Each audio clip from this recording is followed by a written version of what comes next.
안녕하세요. 설명일장이에요. 약장TV입니다. 오늘은 정형외과 처방전 약에 대해 복약지도 설명을 드리겠습니다. 40세 이상이 되면 정형외과 관련된 처방전을 받아보신 분들이 매우 많을 건데요. 어떤 약을 드시는 건지 영상을 보시면은 궁금증이 해소될 거라는 생각이 듭니다. 영상의 설명 순서는 다음과 같습니다. 정형외과 처방전 케이스 1, 케이스 2. 정형외과 약을 먹으면 살이 찌나요? 정형외과 처방전 케이스 3. 약국에서 구입하는 일반 의약품, 그 외에 대표적인 관절 영양 보조제입니다. 정형외과에서 처방전을 받았더니 이런 약 하나를 하루에 2번 식사하고 드시라라고 이렇게 처방이 나왔는데요. 이 약은 진통소염제입니다. 그러면은 이 약이 진통제인가요? 관절이나 이런 데 치료 효과가 있는 약인가요? 네, 진통소염제는 진통작용뿐만 아니라 소염작용이, 염증을 완화시켜주는 소염작용이 같이 있는 약이고요. 근육이 손상되거나 인대가 손상되거나 관절이 손상이 되면 먼저 통증이 나타나죠. 그러니까 이 통증을 바로 막아주는 약이 진통소염제고, 약을 먹자마자 한 30분 내로 효과가 바로 나타납니다. 그런데 이 진통제 그 효과가 중요한 게 아니라 사실은 바로 염증, 이렇게 근육, 인대, 관절이 손상이 되면 거기에 염증이 생기면서 그 염증으로 인해서 그 부분이 더욱더 악화가 되고 조직이 좀 무너지는 그런 현상이 발생을 하는데, 이 염증으로 인해서 더욱더 악화가 되는 것을 막아줘야지, 염증을 막아줘야지 그 관절이나 근육 부분이 회복을 하는데, 자연적으로 회복을 하는데 더 도움이 되기 때문에 이 염증을 막아주는 효과가 매우 중요합니다. 이 염증을 막아주는 효과는 약을 먹고 바로 효과가 나타나는 게 아니고, 약을 한 일주일 이상 꾸준하게 계속 드셔야지 염증이 줄어드는 그런 효과가 나타납니다. 그러니까 병원에서 뭐 한 달, 2달 이렇게 정형외과 약을 처방을 낼 경우에는 통증이 없어도 그 부위가 괜찮아도 약을 드시라라고 처방을 한 경우에는 약을 계속 드셔야지 그 부분이 염증이 줄어들면서 치료가 된다, 이렇게 이해를 하시면 되겠습니다. 자, 정형외과 처방전 케이스 2. 이번에는 정형외과에서 처방을 받았더니 이렇게 4가지 약물이 처방이 나왔습니다. 하루에 2번씩 드시라고 이렇게 처방이 나왔네요. 자, 어떤 약이 처방이 되었는가 한번 보니까 진통소염제가 처방이 됐고, 그 다음에 비마약성 통증약이 추가적으로 처방이 됐고요. 그 다음에 위장보호약이 들어가 있고 근육이완제까지 처방이 나왔습니다. 이 진통소염제는 여러가지 종류가 있는데요. 뭐 이부프로펜, 나프록센, 아세클로페나, 펠로비프로펜, 세레콕시브, 뭐 여러가지가 있는데요. 보통 약을 드시게 되면 진통작용 30분 이내로 나타나고, 항염증 작용은 한 1주에서 2주 정도를 계속 드셔야지 그 염증이 완화되면서 치료 효과가 있는 거고, 그런데 이게 부작용이 무엇이냐면은 경우에 따라서 속이 좀 불편할 수가 있고요. 아니면은 몸이 붓는다든지 신장 기능 관련을 해가지고, 아니면 간이나 심혈관 기능에 조금 문제가 있는 사람들은 약간 문제가 될 수도 있는 그런 부작용이 있을 수는 있습니다. 그리고 통증약이 추가적으로 요즘에 많이 처방이 되고 있는데, 왜냐면은 진통소염제 가지고서 진통 효과가 약하니까 추가적인 통증약이 더 처방이 되는 경우가 많습니다.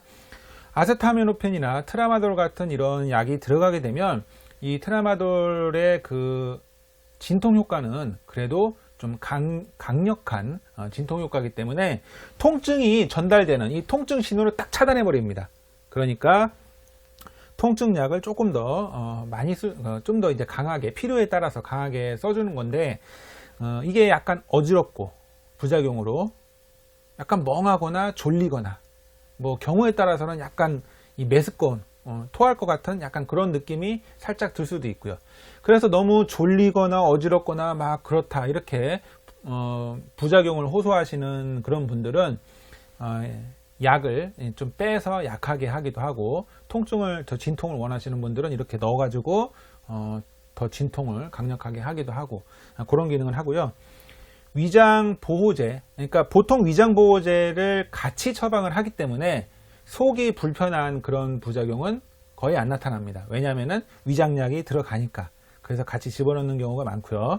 그리고 근육이 뭉치거나 담이 걸리거나 막 이렇게 경직이 되면은 그 근육에 피가 안 통하면서 딱딱해진 근육이나 이런 데 피가 안 통하면서 더욱더 통증이 심하고, 통증이 안 풀리고, 금방 풀려야 되는데 별로 잘 안 풀리고 할 때는 근육을 풀어줘야지 거기에 혈액순환 공급도 잘 되면서 노폐물도 빠져나가고 근육이 더 회복이 되는데 좀 더 빠른 회복을 위해서 근육 이완제가 들어가는 경우도 있습니다.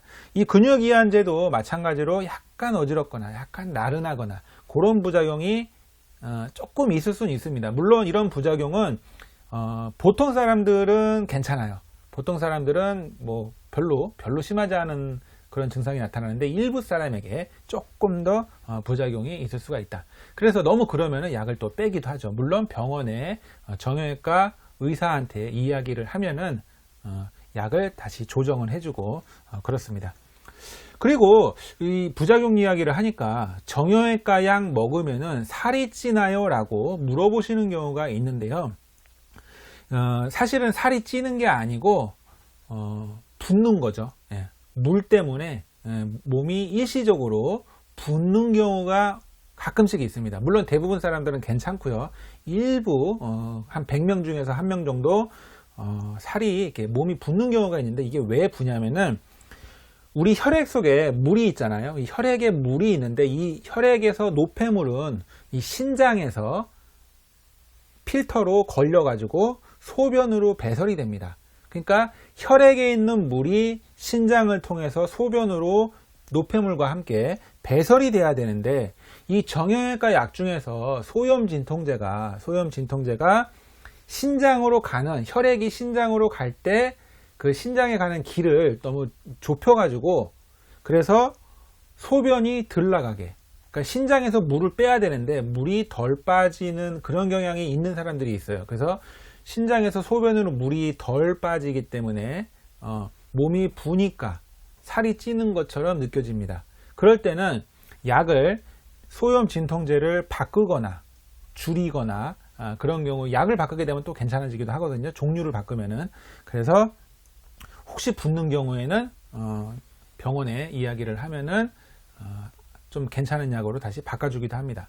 그래서 세 번째 처방전을 봤는데요.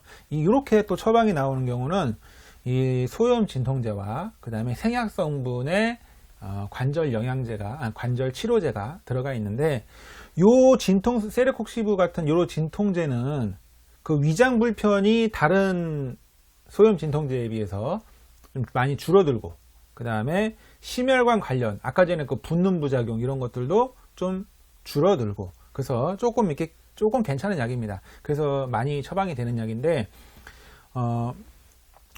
부작용은 마찬가지로 뭐 위장이나 몸이 붓는 거나 뭐 간이나 심혈관에 관한 부작용이 공통적으로 있을 수는 있지만, 그래도 많이 줄어든 약으로 처방을 하게 되면은 좀 괜찮아진다, 이렇게 바꾸게 되면 좀 괜찮고요.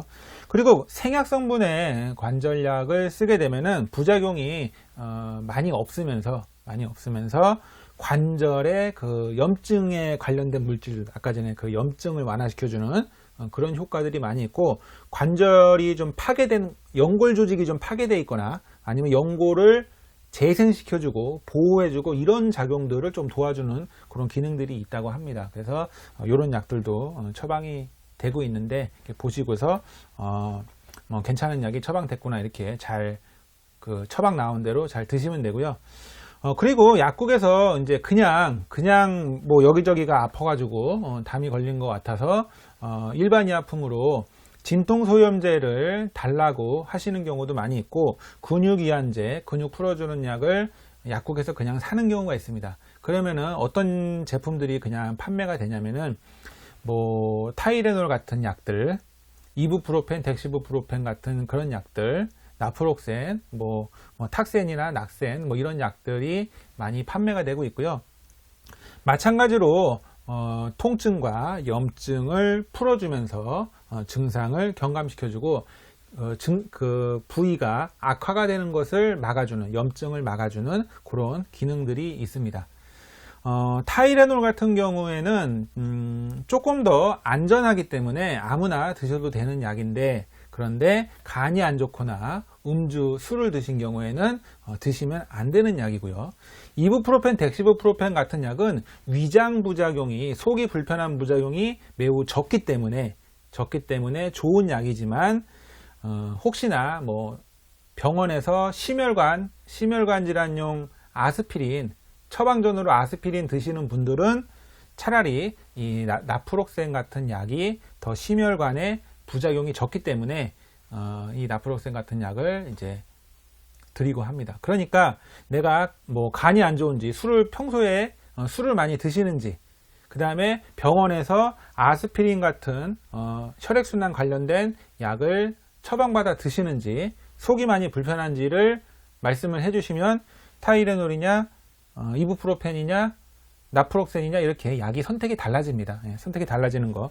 그리고 이 생약제제, 작약 감초탕이라고 알약으로 나온 거 있습니다. 이렇게 알약으로 나온 거는 염증 부위의 혈관도 확장시켜주고 염증을 억제시켜주고, 그래서 좀 더 잘 풀리게 근육이나 관절이 잘 풀리게 하는 그런 생약제제도 있고, 진통소염제와 근육이완제가 함께 들어간 그런 일반 의약품도 있는데 이런 걸로 드시기도 합니다. 근데 이렇게 한꺼번에 들어간 약은 효과가 처방전 약에 비해서 효과가 조금 약합니다. 효과가 약하고 순하고 그 정도 생각하시면 되고요. 효과 한 4시간 정도 지속되기 때문에 한 4시간마다 한 번씩 계속 드셔야 되기도 하고요. 보통은 식사하시고 드시는 게 좋죠. 그리고 이제 관절 영양 보조제를 많이 이제 드시게 되고, 또 TV에서도 광고를 많이 하고 있습니다.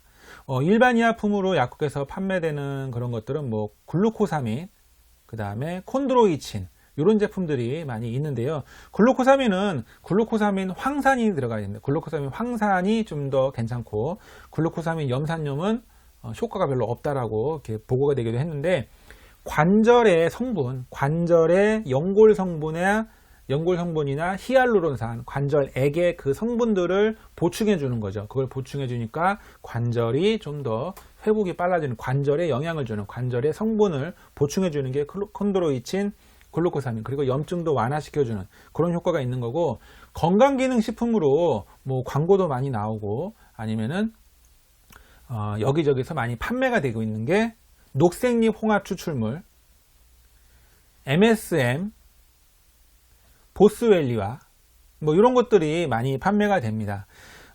녹색잎 홍합 추출물은 리프리놀이라는 성분이 있는데, 이게 관절의 염증 이런 것들을 많이 완화시켜 주기 때문에, 아까 전에 그 소염 진통제 그런 것들처럼 이렇게 염증을 많이 완화시켜 주기 때문에 관절에 도움이 될 수 있다라고 이렇게 건강기능식품으로 허가가 돼 있고요.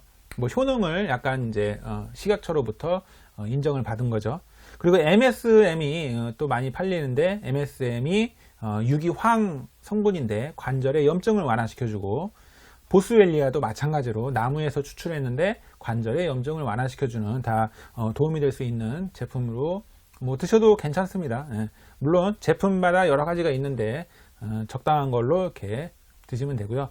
또 강황이 그 커큐민 성분이죠. 카레의 성분이죠. 카레의 성분인데, 그 커큐민도 관절에 영향을 준다라고, 뻣뻣한 관절이 개선이 되고, 그 다음에 염증도 완화시켜 준다라는 연구 결과들이 많이 있습니다.